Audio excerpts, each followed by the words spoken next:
अपनी बुद्धि से सबको हरा दो। बस 21 दिन में आपकी बुद्धि इतनी तेज हो जाएगी कि आप दूसरे लोगों को बोलने का मौका ही नहीं दोगे। बस आपको गौतम बुद्ध ने बताएं, इन आदतों को अपने जीवन में अपनाना होगा। तो चलिए जानते हैं उन आदतों के बारे में। गौतम बुद्ध की कहानियों के माध्यम से 10 आसान आदतें जो 21 दिन में आपको एक नया और बुद्धिमान इंसान बना देंगी। दोस्तों, कहानी शुरू करने से पहले कमेंट में नमो बुद्धाय लिखकर वीडियो को लाइक जरूर करें। तो चलिए शुरू करते हैं इस कहानी को। एक गुरु अपने शिष्यों को प्रवचन दे रहे थे। वह बोल रहे थे कि हजारों मील का सफर भी सिर्फ एक ही कदम से शुरू होता है। देखा जाए तो अपनी जिंदगी में लक्ष्य हम सभी तय करते हैं, अपने लिए ख्वाब बुनते हैं, खुद को लेकर कई सारे सपने भी देखते हैं, लेकिन अपने लक्ष्य, अपनी मंजिल के पीछे भागने की बजाय ज्यादातर लोग अपने उन ख्यालों के पीछे भागते रह जाते हैं जिनका शायद सच्चाई से कोई वास्ता ही नहीं है, जो सिर्फ उनके दिमाग की एक उपज है। इन सभी गैर जरूरी ख्यालों के पीछे भागते हुए वह इस बात का अंदाजा लगाने की कोशिश भी नहीं करते कि वह ख्याल सकारात्मक है या नकारात्मक, सच है या उनके दिमाग की सिर्फ एक उपज है या वह किसी और से प्रभावित है, उसका सच्चाई से कोई संबंध है भी या नहीं। और शिष्यों, इसीलिए ज्यादातर लोग अपनी मंजिल तक नहीं पहुंच पाते और जीवन भर असफल रह जाते हैं। गुरु यह सब बोल ही रहे थे कि तभी एक शिष्य खड़ा होता है और गुरु से कहता है, गुरुदेव, आपने यह तो बता दिया कि ज्यादातर लोग असफल क्यों होते हैं, लेकिन क्या आप हमें यह बता सकते हैं कि हम सफल कैसे हो सकते हैं? वह कौन सी छोटी छोटी आदतें हैं जो हमें सफलता के लिए तैयार करती है और फिर सफलता के शिखर तक पहुंचाती है? गुरु ने शिष्य का पूरा प्रश्न बड़े ध्यान से सुना और फिर हाथ के इशारे से उसे बैठने का आदेश देते हुए अपने सभी चीजों से कहा, जीवन में सफल होने के लिए सिर्फ जोश और इच्छा शक्ति का होना ही आवश्यक नहीं है, क्योंकि यह दोनों चीजें सिर्फ हमें प्रेरित करके हमसे काम की शुरुआत करवा सकती है। लेकिन पूरे जोश और उत्साह के साथ लंबे समय तक अपने लक्ष्य पर टिके रहने और दूर के बड़े लक्ष्यों को हासिल करने के लिए हमें उन आदतों को अपनी रोजमर्रा के जीवन का हिस्सा बनाना पड़ेगा जो व्यक्ति को सफलता के लिए तैयार करती है और उसे सफल बनाती है।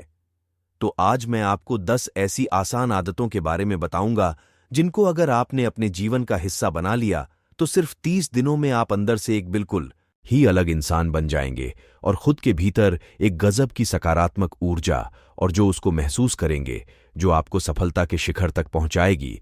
तो उन सफल आदतों की श्रेणी में पहली आदत है, अपने दिन की शुरुआत धन्यवाद के भाव के साथ करेंगे। सुबह जैसे ही आपकी आंख खुले तो कुछ भी सोचने से पहले, कुछ भी करने से पहले, बिस्तर से उठने से पहले अपने दोनों हाथ को जोड़कर आसमान की तरफ देखते हुए, जिसकी शक्ति पर आप विश्वास करते हैं, उसका अवयान करते हुए उन 3-4 चीज़ों को याद कीजिए जिसके लिए आप ईश्वर की, उन 3-4 लोगों, चीज़ों या घटनाओं के लिए ईश्वर का आभार व्यक्त कीजिए जिनकी वजह से आपके जीवन में बेहतरी आई है, आप ज्यादा खुशहाल और समृद्ध हुए हैं। ज्यादातर मौकों पर हमारे जीवन में, हमारे घरों में, हमारे परिवारों में, हमारे आसपास के माहौल में एक ही इंसान होता है जो हमारे सबसे ज्यादा दुख हो और परेशानियों का कारण होता है, लेकिन हमारे आसपास 999% लोग अच्छे होते हैं। हमारी जिंदगी में 9% चीजें बहुत अच्छी है, लेकिन अगर हम बुरे इंसान पर, बुरी घटनाओं पर, बुरी परिस्थितियों पर, बुरे परिणामों पर ध्यान देंगे तो फिर पूरा दिन हमें उस तरह की चीजें और मिलेंगी। लेकिन अगर हम शुक्रगुजार हैं अपने जीवन की 9% अच्छी चीजों के लिए, तो फिर हमारे पास और अच्छा चलकर जरूर आएगा। यह जो आभार व्यक्त करने की आदत है, यह हमारी मानसिकता को सुबह सुबह ही बदल कर रख देती है और सकारात्मक तरीके से अपने दिन की शुरुआत करने में मदद करती है।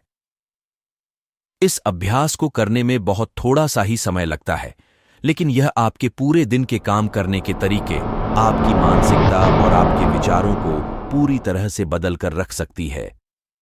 सफल आदतों की श्रेणी में दूसरी आदत है, आपको हर दिन व्यायाम जरूर करना चाहिए। आप चाहे दौड़ लगाए, कसरत करें, योगासन करें या फिर प्राणायाम, लेकिन आपको हर सुबह कोई ना कोई ऐसी क्रिया जरूर करनी है जिसमें आपके शरीर को मेहनत करनी पड़े, उसे पसीना बहाना पड़े। यह इंसानी शरीर बना ही मेहनत करने के लिए है। इसे हर समय आराम देने से यह निष्क्रिय, कमजोर और रोगग्रस्त हो जाता है। व्यायाम करना न सिर्फ आपके शरीर को फायदा पहुंचाता है, बल्कि यह आपके दिमाग और आपके मानसिक क्षमताओं को बढ़ाने में भी कमाल करता है। रोज व्यायाम करने से आपका शरीर और मन मजबूत होता है। आपके अंदर एक अलग ही आत्मविश्वास और तेज का जन्म होता है, जो आपकी सफलता की राह में आपके सहायक बनते हैं। सफल आदतों की श्रेणी में तीसरी आदत है, लक्ष्य निर्धारित करो और अपने दिन को योजना के अनुसार चलाओ। रात में सोने से पहले ही अगले दिन के 3 सबसे महत्वपूर्ण कामों को निश्चित कर लो और उन्हें लिख लो। फिर उसी के अनुसार अपने पूरे दिन की योजना बनाओ और उस पर अमल करो। अगर कोई व्यक्ति योजना बनाकर अपने दिन की शुरुआत नहीं करता और कोई सभी काम कभी भी करता है, तो ऐसा व्यक्ति कभी भी अपने पूरे दिन का सदुपयोग नहीं कर सकता। हालांकि ज्यादातर लोगों को पता होता है तो उनके लिए कौन सा काम महत्वपूर्ण है और कल उन्हें कौन सा काम करना चाहिए, लेकिन फिर भी वह लोग उस काम को पूरा नहीं कर पाते और उसे टालते रहते हैं। और जो व्यक्ति अपने काम को समय पर पूरा न करके उसे लगातार टाल रहता है, ऐसा व्यक्ति कभी भी बड़ी सफलता हासिल नहीं कर सकता। ज्यादातर लोगों का अपने काम को समय पर पूरा न करना और उसे लगातार कल पर टालते रहने का सबसे बड़ा कारण है उनके अंदर आत्म अनुशासन का ना होना। क्योंकि जो व्यक्ति आत्मा अनुशासित है, वह अपना हर काम समय पर पूरा करता है। सफल आदतों की श्रेणी में चौथी आदत है, आपको हर दिन कुछ न कुछ नया सीखना चाहिए या फिर कुछ न कुछ नया पढ़ना चाहिए। अगर आप अपना दिन का समय अपने लिए कुछ नया सीखने, पढ़ने या विकास के कामों में नहीं लगा रहे हैं, तो फिर आप चाहे कितनी ऊंचाइयों पर हो, कितने ही समझदार और बुद्धिमान हो, आप जिंदगी में हारने ही वाले हैं, आप नीचे गिरने ही वाले हैं। किसी बुद्धिमान व्यक्ति ने कहा है कि सीखना कभी बंद नहीं होना चाहिए, क्योंकि लगातार अभ्यास से ही व्यक्ति महान ऊंचाइयों को हासिल कर सकता है। सीखने का कोई भी तरीका हो सकता है, जैसे अच्छी किताबें पढ़ना, अपने क्षेत्र के सबसे सफल लोगों की बातें सुनना, रोज अपने काम का अभ्यास करना इत्यादि। अगर आपको दुनिया के 1% सफल लोगों में शामिल होना है, तो लगातार सीखते रहने की आदत को अपने जीवन का अभिन्न हिस्सा बनाना ही पड़ेगा। सफल आदतों की श्रेणी में 5वीं आदत है, कम खाओ और अच्छा खाओ। यहां अच्छा खाने से मतलब है संतुलित आहार, यानी ऐसा भोजन जो पोषक तत्वों से भरपूर हो और आपके शरीर को कोई नुकसान न पहुंचाए। देखा जाए तो भोजन हमारे शरीर के लिए औषधि है। भोजन शरीर के लिए सब कुछ है, क्योंकि शरीर को औष तो हम कभी कभार ही देते हैं, लेकिन इसे भोजन हर दिन देते हैं, तो हमारा शरीर कैसा होगा? यह हमारे भोजन की गुणवत्ता और उसकी मात्रा पर निर्भर करता है, क्योंकि शरीर को चलाने वाले सारे पोषक तत्व भोजन से ही मिलते हैं। इसीलिए कोई ऐसा भोजन मत करो जिसमें कोई पोषक तत्व ही ना हो और जिसे पचा हमारे शरीर के लिए बोझ बन जाए।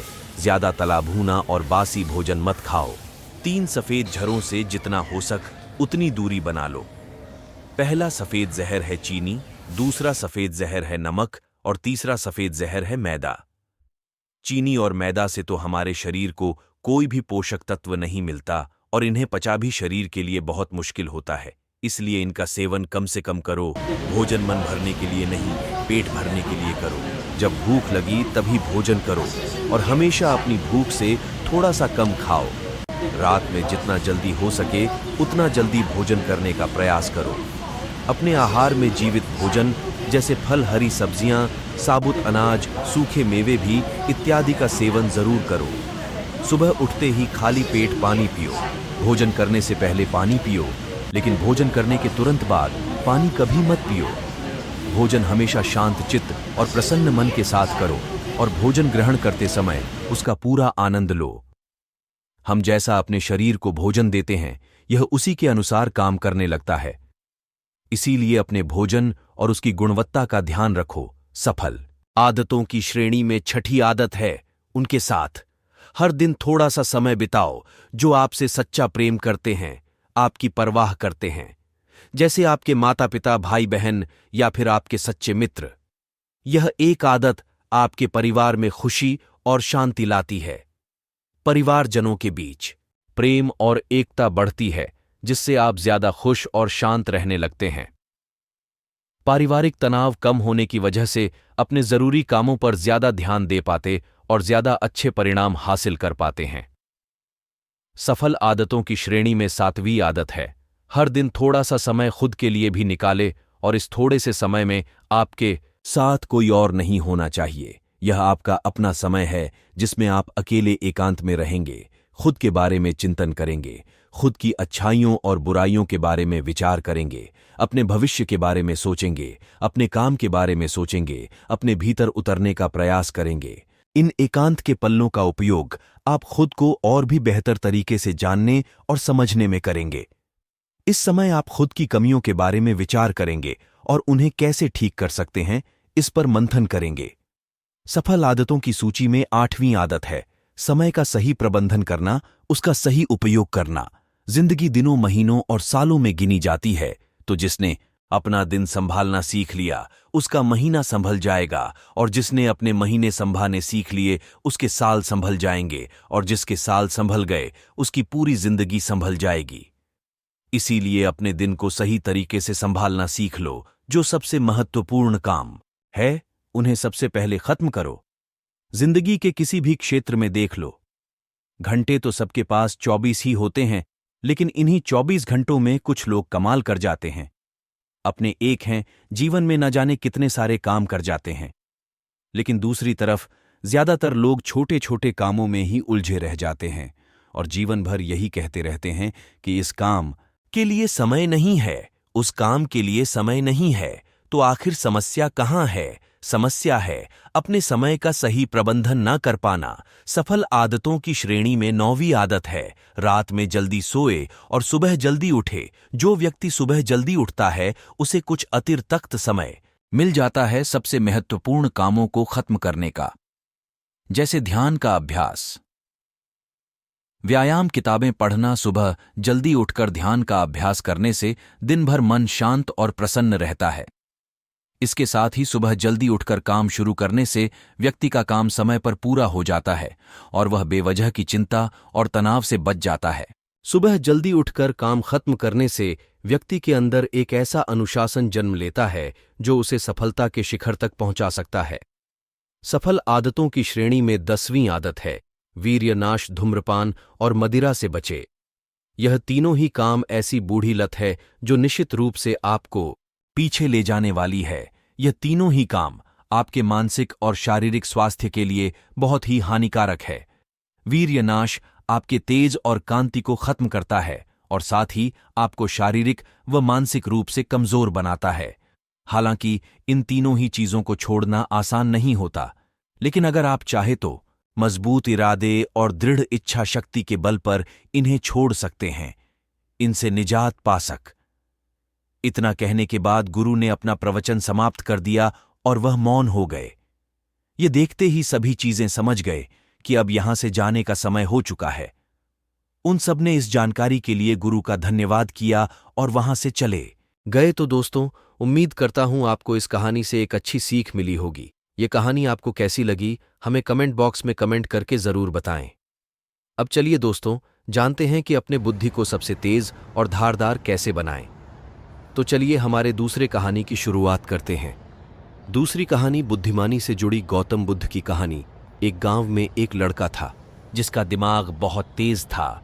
उसकी यह खासियत थी कि वह किसी भी चीज को बहुत ही आसानी और कम समय में सीख लेता था, जबकि उसी चीज को सीखने और समझने के लिए अन्य लोगों को काफी समय लग जाता था। लड़के की यह ख्याति दूर दूर तक फैल गई। सभी लड़के की तारीफ में कहने लगे कि उसके जितना बुद्धिमान कोई नहीं है। लड़का चित्रकारी, मूर्ति बनाना, गीत गाना जैसे अन्य कई चीजों को जानता था। अपनी प्रसिद्धि को बढ़ाने के लिए वह अन्य काम और चीजों को भी सीखने लगा। इस तरह से उसे अपनी बुद्धिमत्ता पर अहंकार हो गया, क्योंकि वह साधारण व्यक्ति होकर कई असाधारण काम भी आसानी से करने लगा था। एक दिन लड़के का सामना भगवान गौतम बुद्ध से हुआ। लड़के को खुद पर खूब अहंकार था और इस कारण उसे किसी से ईर्ष्या नहीं होती थी, क्योंकि वह खुद को ही श्रेष्ठ समझता। लेकिन पहली बार उसे गौतम बुद्ध को देख ईर्ष्या हुई और वह अपनी तुलना बुद्ध के साथ करने लगता है। वह देखता है कि बुद्ध के पास भिक्षा मांगने के लिए एक कटोरा है और उसके पास अपार धन। बुद्ध ने साधारण वस्त्र धारण किए थे और उसके वस्त्र कीमती थे।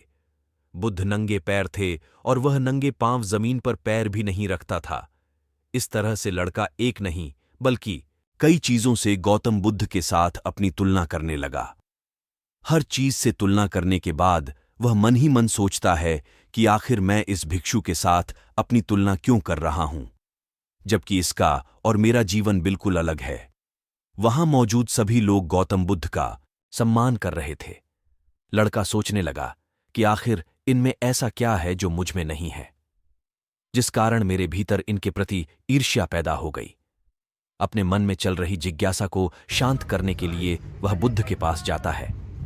तो आखिर वास्तव में कौन है? बुद्धिमान बुद्ध के पास जाकर वह कहता है, मैं इस गांव का सबसे बुद्धिमान व्यक्ति हूं और आप अपने आसपास जो भी देख रहे हैं मैं वह सब करना जानता हूं। मैं किसी भी कार्य को बहुत कम समय में सीख लेता हूं, इसलिए सभी लोग मेरा सम्मान करते हैं। लेकिन फिर भी आपको देख मेरे भीतर ईर्ष्या पैदा हो गई।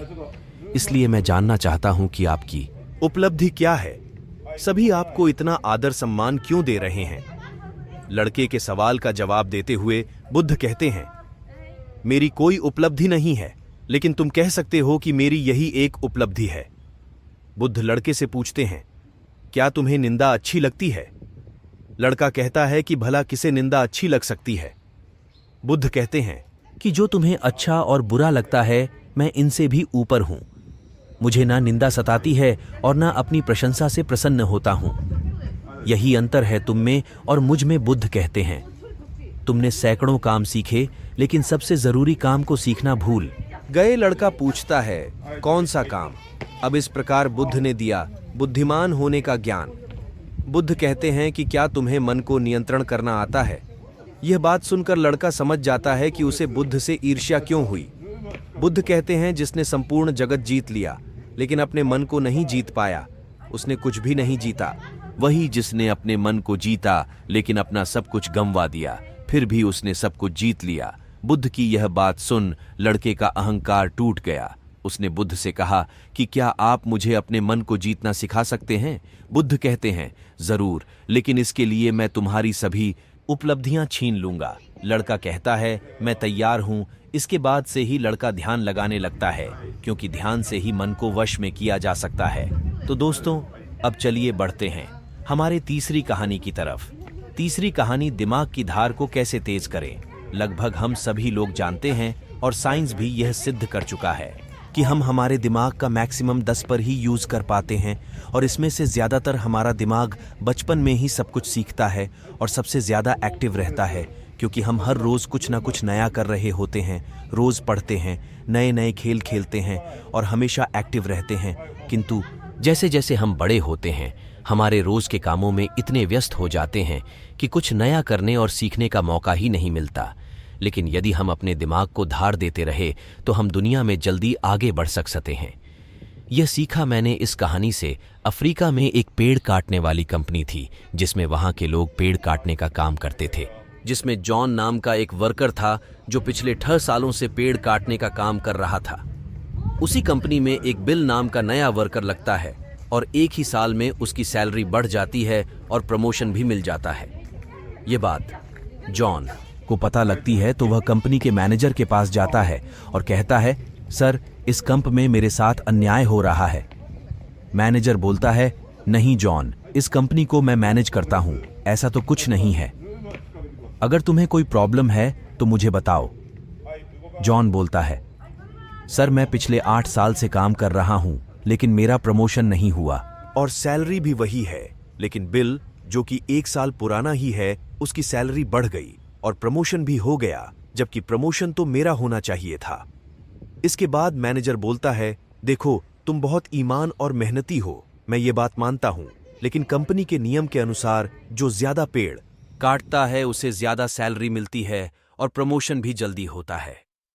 तुम पहले भी रोज 4 पेड़ काटते थे और अब भी 4 पेड़ ही काटते हो, लेकिन वह रोज 8 पेड़ काटता है, इसलिए उसे जल्दी प्रमोशन मिला।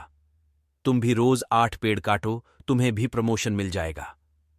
यह बात सुनकर जॉन लौट जाता है और रोज से ज्यादा मेहनत करता है और ज्यादा देर तक काम करता है। कुछ दिनों के बाद जॉन फिर मैनेजर के पास आता है और बोलता है, सर, मैं अब ज्यादा मेहनत कर रहा हूं और ज्यादा समय तक काम करता हूं, लेकिन फिर भी मैं रोज सिर्फ 5 पेड़ ही कर पाता हूं। बल रोज 8 पेड़ कैसे काटता है? मैनेजर ने कहा, यह बात तो तुम्हें बिल ही बता पाएगा, तुम बिल से जाकर पूछ लो। अगले दिन जॉन बिना संकोच किए बिल के पास जाता है और पूछता है कि बिल, तुम रोज 8 पेड़ कैसे काट लेते हो? मैं पूरी मेहनत करके भी सिर्फ से 5 पेड़ ही काट पाता हूं। क्या तुम मुझे बता सकते हो कि तुम पेड़ कैसे काटते हो? बल कहता है, पहले तुम बताओ जॉन कि तुम अपनी कुल्हाड़ी को धार कब लगाए थे? जॉन, मैंने पिछले हफ्ते ही धार लगाई थी। बल कहता है, मैं हर पेड़ काटने के बाद 2 मिनट का समय निकालता हूं और अपनी कुल्हाड़ी को धार देता हूं, और जो पेड़ तुम 2 घंटे में काटते हो वह मैं 1 घंटे में ही काट देता हूं। धार देने वाले 2 मिनट मेरे आने वाले 58 मिनट बचा देते हैं और मैं रोज 8 पेड़ काट लेता हूं। यह सुनकर जॉन बिल को धन्यवाद देते हुए चला जाता है। सिर्फ ज्यादा समय और ज्यादा मेहनत से कुछ नहीं होने वाला, इसके साथ साथ उसे अपनी कुल्हाड़ी को धार देते रहना पड़ेगा। जब भी वह धार देना बंद कर देगा, उस समय से उसके कार्य पर प्रभाव पड़ना शुरू हो जाएगा। जॉन अपनी कुल्हाड़ी में धार देकर काम शुरू करता है और कुछ ही दिनों में वह भी प्रमोशन ले लेता है। इस कहानी से हमें यह सीख मिलती है कि दोस्तों, हमें हमेशा ही अपनी लाइफ में कुछ ना कुछ सीखते रहना चाहिए और अपने दिमाग को धार देना चाहिए, चाहे हमारी उम्र कुछ भी क्यों ना हो। मैंने कुछ दिनों पहले सत्य नाडेला, जो कि माइक्रोसॉफ्ट के सीईओ बने हैं, उनके बारे में पढ़ा था कि वह आज भी नए नए कोर्स ज्वाइन करते रहते हैं और नई नई किताबें पढ़ते हैं। उन्हें आज भी नया सीखने में कोई संकोच नहीं है और शायद इसीलिए वह इतनी बड़ी पोजीशन पर है। सक्सेस वही होते हैं जो समय के साथ बदलते हैं और प्रगतिशील रहते हैं। जिस तरह तालाब का पानी एक जगह स्थित होकर कुछ ही दिनों में सड़क बदबू देना शुरू कर देता है, लेकिन नदी जो हमेशा बहती रहती है प्रगतिशील होती है, उसका पानी साफ होता है। उसी तरह से जो लोग नई नई चीजें पढ़कर और सीखकर अपने दिमाग को धार देते हैं, वही दुनिया में आगे बढ़ते हैं। तो दोस्तों, चलिए बढ़ते हैं हमारे चौथी कहानी की तरफ। चौथी कहानी दोस्तों बहुत समय पहले की बात है। चंदनपुर नाम का एक राज्य हुआ करता था। चंदनपुर का राजा बड़ा ही दानी और प्रतापी था। उसके राज्य में सब खुशहाल थे, पर राजा एक बात को लेकर बहुत चिंतित रहा करता था कि धर्म व दर्शन पर लोगों के विचारों में सहमति क्यों नहीं बनती।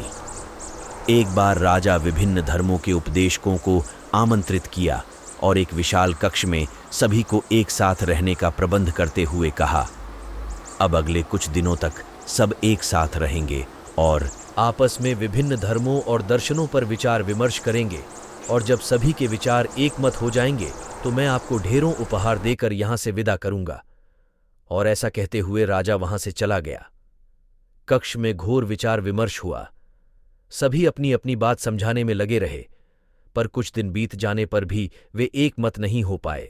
पड़ोसी राज्य में रहने वाले एक महात्मा जी को जब यह बात पता चली तो वह तुरंत राजा से मिलने पहुंचा। उसने कहा, हाय राजन, मैंने सुना है कि तू बड़ा दानी है, क्या तू मुझे भी दान देगा? महात्मा जी बोले, अवश्य बताइए, आपको क्या चाहिए?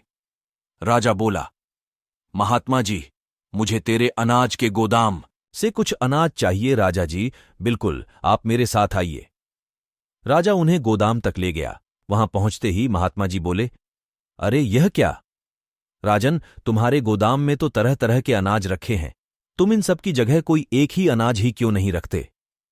राजा को यह सुन थोड़ा अचरज हुआ और वह बोला, यह कैसे संभव है?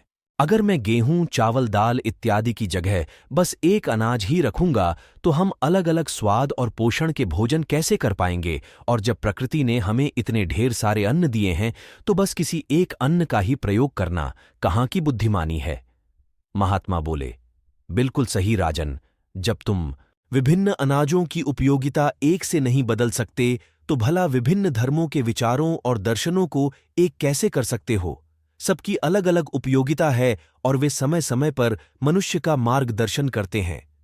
महात्मा जी ने अपनी बात पूरी करते ही राजा को अपनी गलती का एहसास हो गया और उसने कक्ष में बंद सभी उपदेशकों से क्षमा मांगते हुए उन्हें विदा कर दिया। दोस्तों, यदि पूरी मानव जाति बिल्कुल एक जैसा ही सोचती तो हम कभी इतनी प्रगति नहीं कर पाते।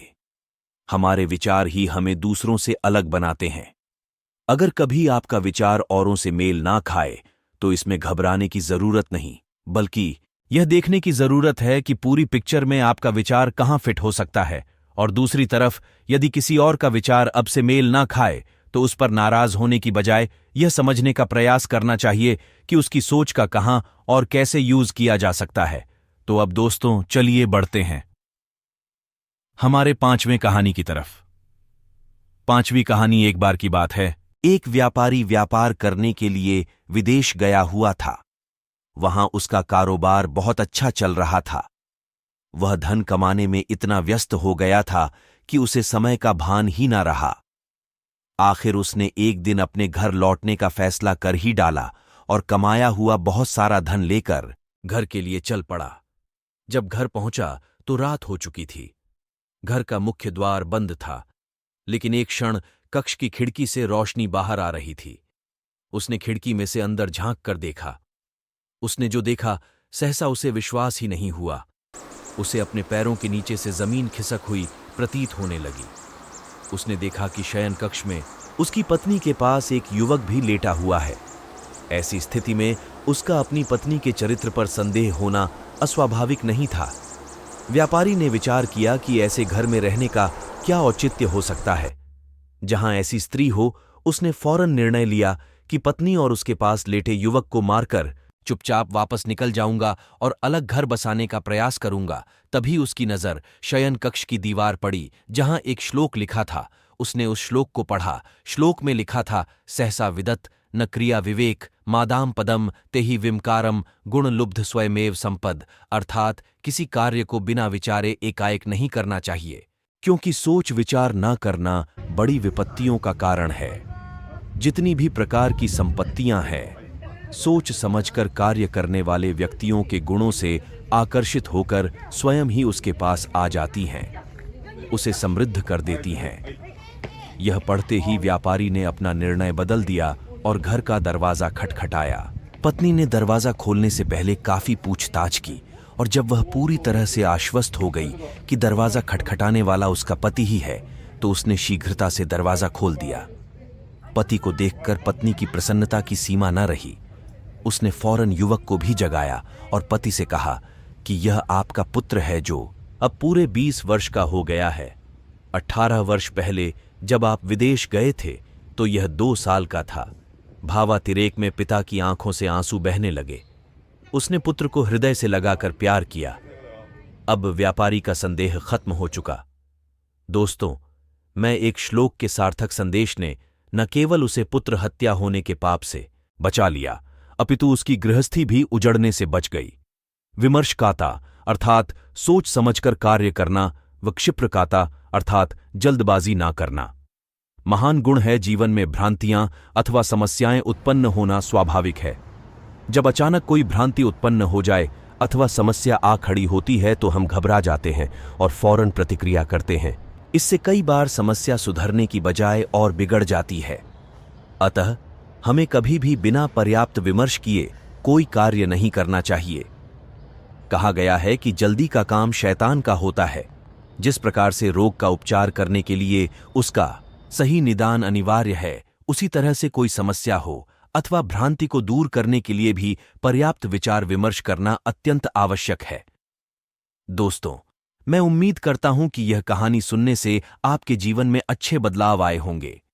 आपको इस वीडियो से क्या सीखने मिला, यह कमेंट करके जरूर बताएं और अपने परिवार, दोस्तों या आपके करीबी इंसान के साथ यह कहानी शेयर करके उन्हें भी इस ज्ञान से परिचित करवाएं। बाकी अगर आपको ये वीडियो दिल से अच्छी लगी हो तभी इस वीडियो को लाइक कर देना और आपने अब तक इस चैनल को सब्सक्राइब ना किया हो तो चैनल को सब्सक्राइब भी जरूर कर देना। आपका हर दिन शुभ हो और खुशियों से आपका जीवन भरा रहे। धन्यवाद।